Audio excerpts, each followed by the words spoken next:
Prince Charles disables Twitter comments as backlash continues against the crown, while Duchess Kate reveals her findings in her early years research as she does a candid Q&A with fans.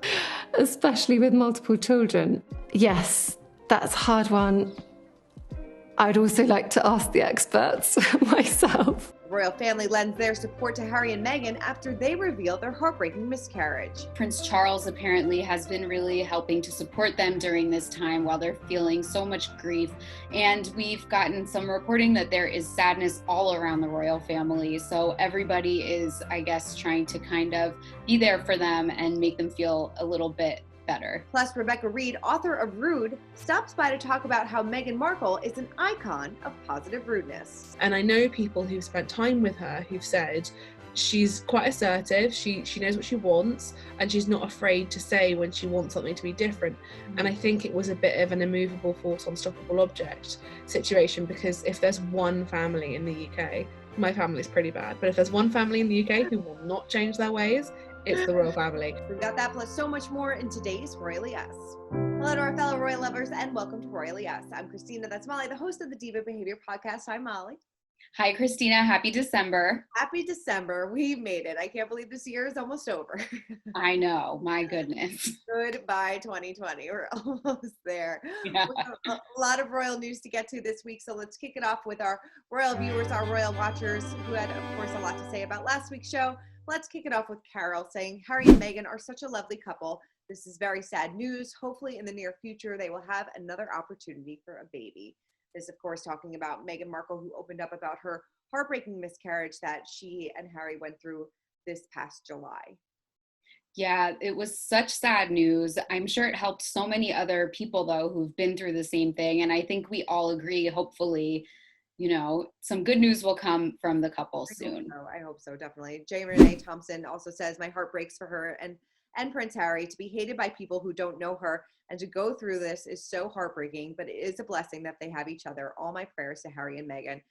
I mean, it is kind of crazy to see a lot of the comments saying that, you know, she shouldn't have talked about this if she wanted a private life, saying some people even speculating that she made it up. I mean, it's crazy what people have to say about somebody who is being so vulnerable and honest, and something that is just so hard for so many people to talk about, and for her to be that person, to be a face of this. I think what she did was really commendable. Yeah, it really is. And this is an area where the royal family can really shine, is shining a light on issues that are taboo and stigmatized for no reason. For someone who is part of the royal family to open up about this, it really opens the door for much more discussion. And I think there's going to be positive reverberations of this for years to come. I hope so. And then Allison says, The Crown is a TV show, the goal being to entertain, so let us all take it as fiction based on factual characters. The showrunners have admitted that they have embellished history even in previous seasons, so of course they did the same, perhaps even more so for the latest season. The show wouldn't be the big hit it is now if they only based it on pure facts. We talked about that last week with Hugo Vickers, who, you know, basically said, this is a work of fiction, but, you know, it's a TV show. They have to embellish it a little bit. You got to have the drama factor. Right. And, you know, the royal family is pretty dramatic on its own, even without the extra, you know, razzle dazzle from Peter Morgan. But it's definitely, if you want to know the real facts, there's a million books out there and you can compare and contrast and see just how true it is or isn't. Definitely. Well, we're going to talk about the Crown a lot more a little bit later on, but let's get to our royal roundup and kick it off with Meghan and Prince Harry. The two got an enormous amount of support from fans, friends, and family after they revealed, like we said, their miscarriage this past July. And we do know that the royal family did reach out and did lend their support, right? Yes, especially Prince Charles apparently has been really helping to support them during this time while they're feeling so much grief. And we've gotten some reporting that there is sadness all around the royal family. So everybody is, I guess, trying to kind of be there for them and make them feel a little bit better. You know, it's so sad that, you know, sometimes they say tragedy does bring families back together, and maybe this will kind of mend that rift a little bit and, you know, open the lines of communication. At least we hope, you know. Yeah. Definitely. And we know that Meghan's mom, Derick Ragland, has also been there on hand. She's in California with them, and she has also been a huge person of support for Meghan during this time, which is not surprising. Yeah, and it's great. I mean, it's just always so good to have a parent around to help you out with things like this. Yeah, and I know that a lot of celebrities have also been, reaching out via social media saying what Meghan did was great. Right. Chrissy Teigen, Jamila Jamil, Gabrielle Union, Sherry Shepherd, so many people are applauding her for opening up about this. And Chrissy Teigen also opened up about her own miscarriage earlier this year, and she faced similar backlash. And it's just so crazy that people have such an issue with women telling their own stories of things that happened to them. It's so great. Well, it's so hard too, because, so many people are so afraid to talk about it. And then when you do have people that do talk about it, they get hate on it. It's just it's crazy. I mean, it is a loss of a human. Like, it is a loss of a child. Like, it is traumatic. And I'm sure it is absolutely heartbreaking for somebody to go through, and for somebody to put it out there and to get hate from it. I could not even imagine. Like, I don't know what would possess somebody to be so mean. Yeah, I don't either. It makes no sense. The only thing I can think of is people feel uncomfortable hearing about it. So they're just like, don't talk about it. Mm-hmm. Previous generations didn't talk about it, so let's just keep it under the rug. And it's just like, who does that help, really? No, that helps nobody. And it's real life. And it happens. And unfortunately, terrible thing. But we do know that the couple celebrated a very low-key Thanksgiving, just immediate family at their home. Yeah, which is really nice. They had Doria over. They had a home cooked meal with all the traditional dishes, which is really nice for them. Meghan is not a vegan, as the British press originally had written stories about, saying that she was vegan and pushing veganism on Harry. They had turkey, so I'm sure it was a lovely Thanksgiving. Yeah. Definitely. All right. Well, let's move on to Duchess Kate, because she has been very, very busy over the past couple of weeks. And as we know, it has been one of her missions to help educate parents on the importance of early year education in children under 5. And this week, she actually revealed some of her findings. So take a look. You have told us just how much you value the support of friends and family. But for much of this year, we've been separated from the people that so many of us rely on. Parental loneliness has increased from 38% before the pandemic to 63% during it. And sadly, there's also been a rise in the number of people who are uncomfortable seeking help. I feel like we learned a lot from this. She talked about mental health. She talked about, just the importance of early development in children, and how some parents, feel the anxiety of being the pressures from other parents as well. So I think that she really kind of covered a lot of different spectrums with this. Right. I thought it was so interesting how they said one of the most overwhelming findings was that 70% of parents in the UK say they feel judged by others. Mm-hmm. I mean, this really just even goes back to what we were just talking about. It's just everyone judging each other and stigmatizing each other for no reason. And I think, again, this is something that the royal family can really help with, just talking about things that are important and affecting people. Yeah. And just opening up the doors to talk about why we feel judged and why this is happening. Sure. And I'm sure Kate probably feels that way as well. I'm sure, everything she does is on a global scale. So everybody sees everything. And, this may have been one of the interests in why she decided to talk about the early years. She did say it wasn't just because she's a mother. She just really enjoys kind of delving into this and kind of researching this. And they say that 90% of your adult brain is developed from 0 to 5. So these are really formative years. This is really important. And I think it's a great initiative for her to get behind. Yeah, that brain fact was like mind blowing to me. I was like, oh my God, I thought I had developed so much since age 5, but I guess not. I guess not. I know. Yeah. It's like really, like, it does put the pressure on the parents for the first 5 years. I'm like thinking to myself, I'm like, oh God, no more TV time whatsoever. Right. Yeah. Wow. Anyway, yeah. And I guess next year she's going to get to the root of why parents feel so judged, and she's going to announce some plans based on these findings that will try to help and ameliorate some of the issues that they stumbled across. So that's really great too. That's really great. And, I do hope that she opens up a little bit about her own personal experiences as well. I think that would help a lot of people too, because, she has, sat down and done interviews about being a mom and things like that. But I think if she really got to like the nitty gritty and how hard it is at times, I think a lot of people would relate as well. Yeah, I think so too. It would be a win-win. Definitely. All right. Well, let's move on to Queen Elizabeth because she received a very special gift in honor of her recent 73rd wedding anniversary. She took part in a video call with 3 winners of the Commonwealth Points of Light Award, but they celebrated the Queen by serenading her with a special performance. Take a look.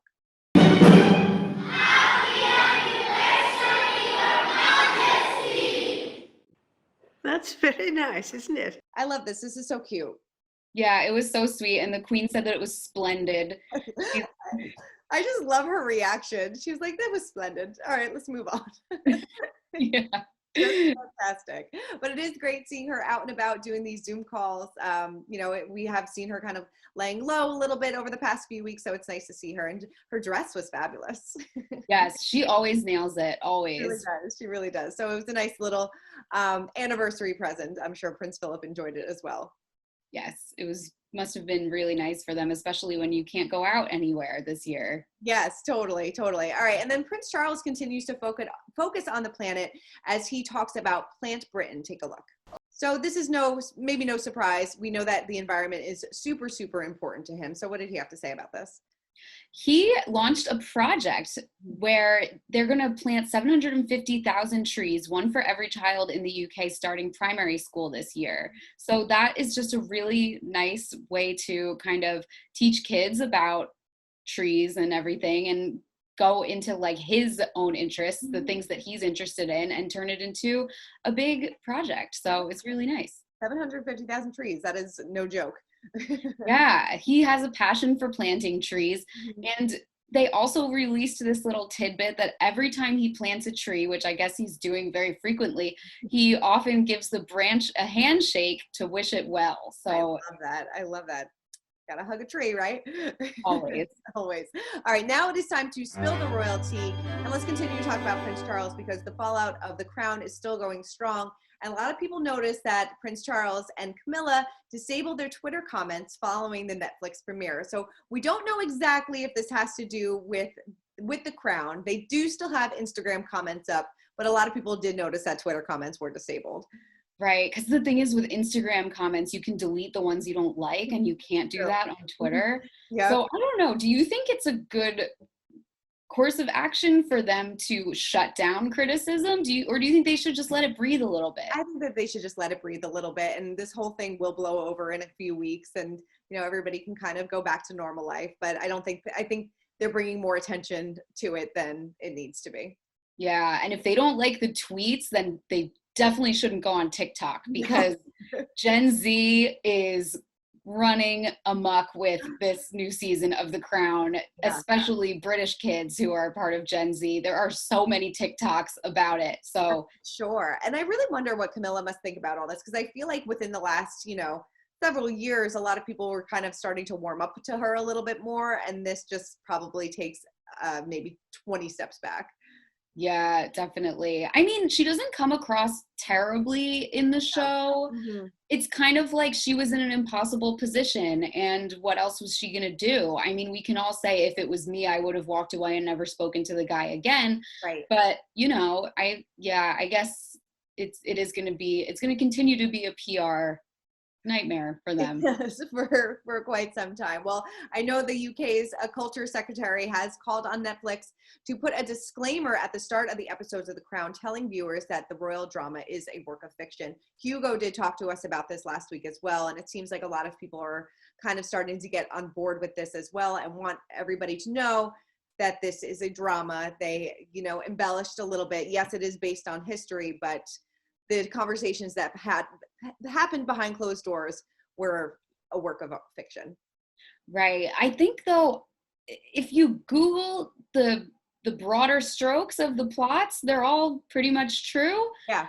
So I don't know if I would be encouraging people to do their own research if I was part of the royal family, because I don't know. It's just like a lot of the bad parts are just true. Right. Mm-hmm. So, yeah, I guess a disclaimer would maybe make people feel better, but I also think everyone knows that it's a dramatization too. I mean, we know that she's got a wig on. We know that's not Diana's real hair. Yeah, no, but even Helena Bonham Carter, she spoke out. She plays Princess Margaret on the show, and she also said that there should be a disclaimer which is interesting. That is really interesting. The other thing that I always think about with this show is they get these really A-listy British actors, and a lot of actors in the UK, they eventually get an OBE from the Crown. They'll get knighted, and then they have like Sir or Lady in front of, or Dame in front of their name for the rest of their career.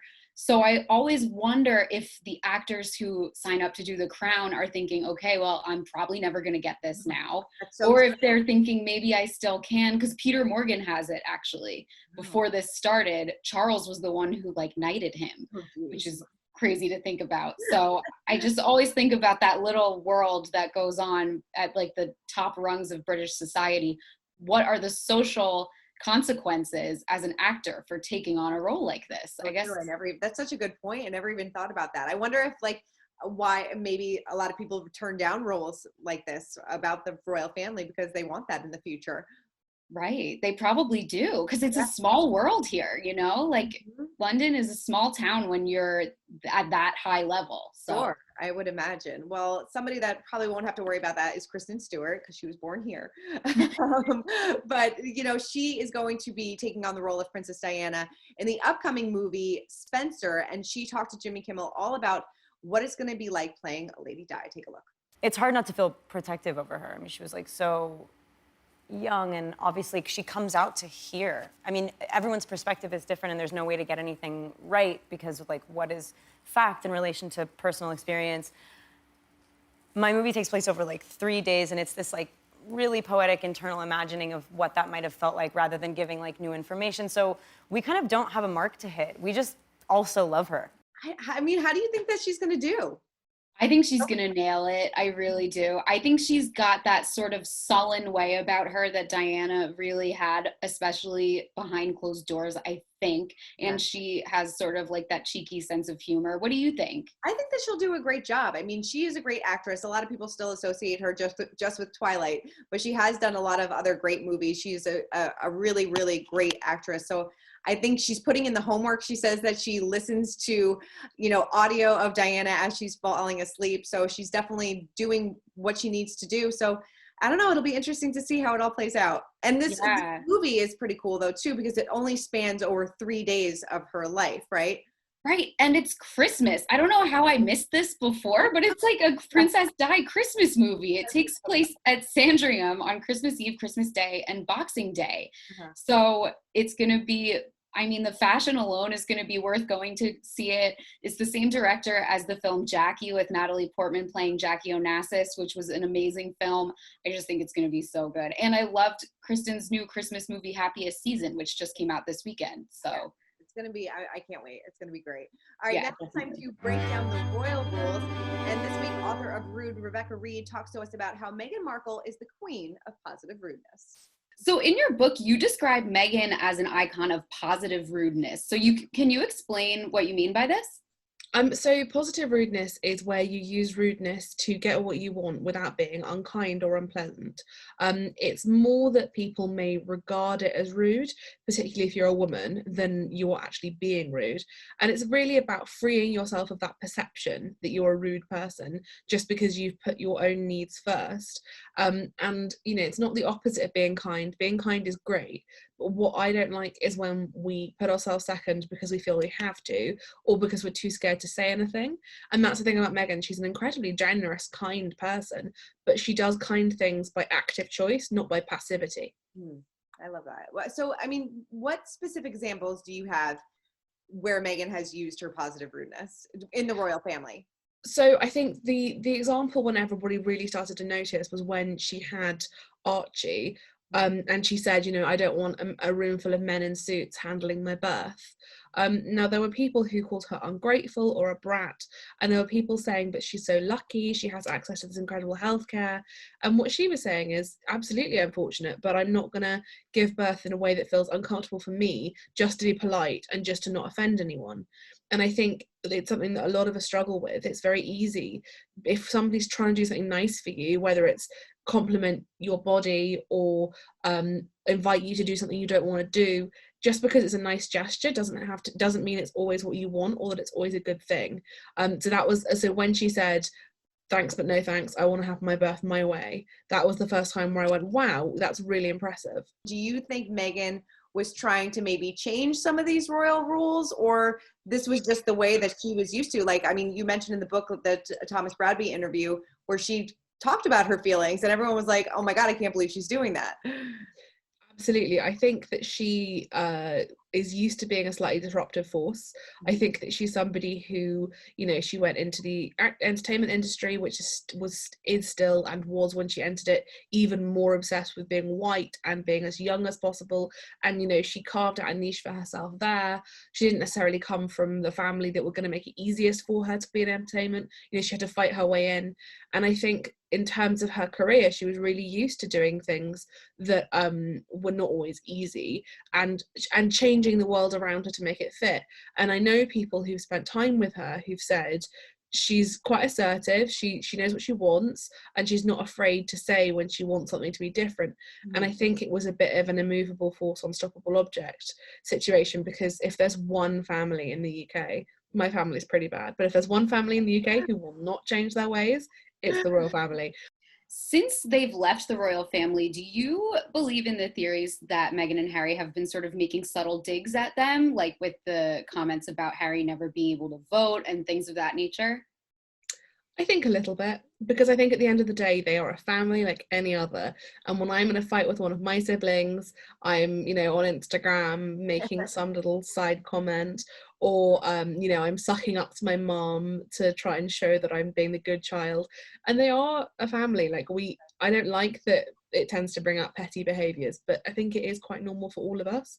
And also, I think he is probably quite angry and quite hurt. Yeah. I think the funny thing is, I imagine most of that comes from him, because this is his family and his emotional connection to it. And I would say probably she is facilitating it, but not doing it. But we all have this tendency, and I definitely catch myself doing it, where I sort of imbue everything that they do as a couple as being from Meghan. Yeah. And I think it's because she does have this charisma and this strength. It's easy to forget that I think he does have a part in everything they do as well. Right. So would you say that you think some of her positive rudeness has rubbed off on him? I think so. And I imagine after, you know, a childhood of being told you can't have a career, you have to smile, keep your head down, getting in huge trouble. You know, he was, you know, when he was smoking marijuana as a teenager, you know, I think for most people, if their parents catch them smoking a spliff, it's naughty but not the end of the world. Whereas he had to publicly go to a drug rehab center with the paparazzi taking pictures. You know, he didn't have a normal childhood, and so I think he never got to kind of learn those boundaries. And I think she probably has taught him about that. And I also do think culturally Americans are in some ways better at boundaries. They're better at communicating. I'm feeling overloaded right now. Are we able to circle back to this, or things like that? Whereas in Britain, you're just supposed to kind of repress it as much as possible and pretend everything's fine, and then quietly fume about it on the inside. Now, as someone that, you know, you write in the book about pregnancy loss, and I was so sorry to read about that, but, you know, Meghan also went through that, and she put it all out there in an essay. And it's amazing to see, I know for me, reading some of the comments, that people are just so mean about it, and saying that, you know, if she wanted to have her private life private, she shouldn't be talking about this. Why is she speaking about this? I mean, as somebody that has gone through something like that, what did you think of her essay, and what do you think of this response? Because it's atrocious. Yeah, I mean, so I would say that the essay was beautiful, and I think that she put across feelings that, you know, women all over the world, around 1 in 4 pregnancies end in pregnancy loss, so women all over the world will have experienced. And it's amazing how reading that, despite the fact that we are different ages, races, nationalities, like we are very different in almost every way, and yet I was reading it thinking, oh my God, we've stood in that same moment, we know each other in that moment. And the response, it was a really good example, I think, of how badly she is treated. Somebody I saw wrote a comment saying, it seems suspicious that they've decided to announce this the same week that William and Kate announced their dog had died. And I just thought, yeah, no, that's definitely it. Yeah, sure. She wrote about her miscarriage because her brother-in-law's dog died. And I just thought, how can you think so lowly of somebody you don't know, who has never done anything wrong? And that's the thing people seem to forget about her. she's literally never done anything wrong. Yeah. And we sort of treat her in the same way that we treat people who committed a crime a while ago and we try to forget about it. She's literally like spotless morally. So yeah, I think, and I think one of the things that I've seen a lot of people saying on social media is, you know, Meghan won't see your comment about her being an attention seeker, but your friends who have experienced pregnancy loss will. And so you have we all have a responsibility when we talk about her writing to be sensitive to the people in the conversation who will have experienced it. And there is still stigma around pregnancy loss. There shouldn't be, but there is. And so she's gone a long way to chipping away at that stigma.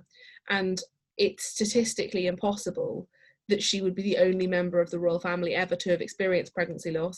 Now, nobody is ever obliged to talk about it. And if you want to take that secret to your grave, that is your choice. But I don't think we can underestimate what a big deal it is that she spoke about it.